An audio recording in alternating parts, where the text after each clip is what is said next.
This is an attacking style. If you're passing low, right?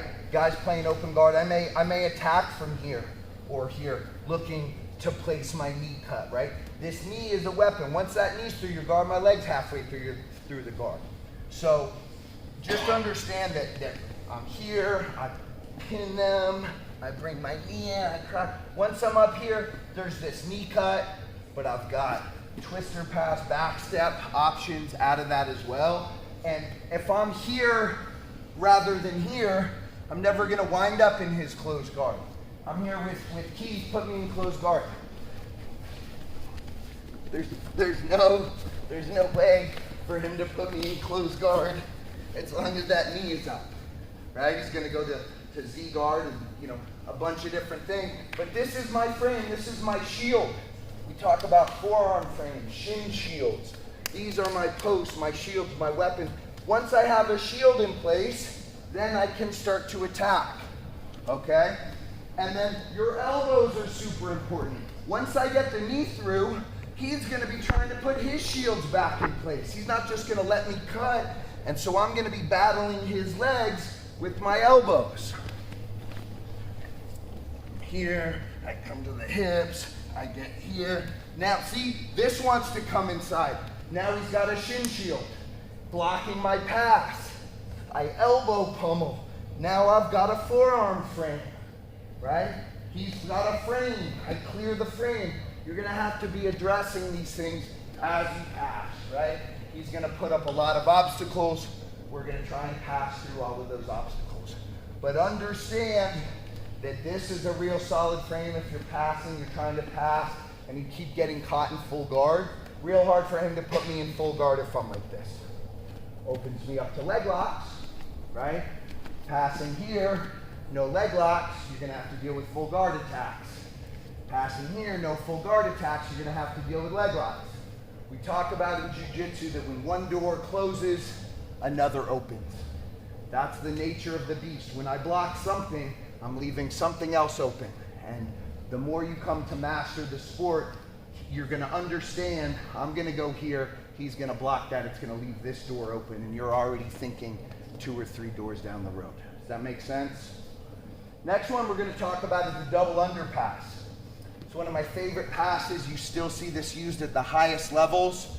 A lot of different ways to set it up. Doesn't have to be set up from full guard. You can set it up from open guard, double ankle toss, jumping in, standing double underpass, a lot of different ways to hit it. Today, I'm gonna set it up just by digging my elbows inside, right? By setting my hips low, that good solid base and posture that we talked about before, and digging my elbows in, pummeling here. You'll hear me yell, underhook, underhook, a lot when you're fighting. And it's never that I want you digging with your hand, trying to get an underhook like that. It's always circular elbow pummels. The same idea, elbows in, hands up, whether it's boxing, whether it's jiu-jitsu, whether it's wrestling, all those same rules apply. Another way you can set this up is by baiting things. I can leave an arm in, I can start to give my opponent some opportunities to attack, knowing he's going to attack, and then pull out and catch the double underhook. Or double underpass. That's something we'll talk about in another day. I'm just going to go through basic elbow pry to set it up here. But understand that this is a pass that works at the highest levels of the game.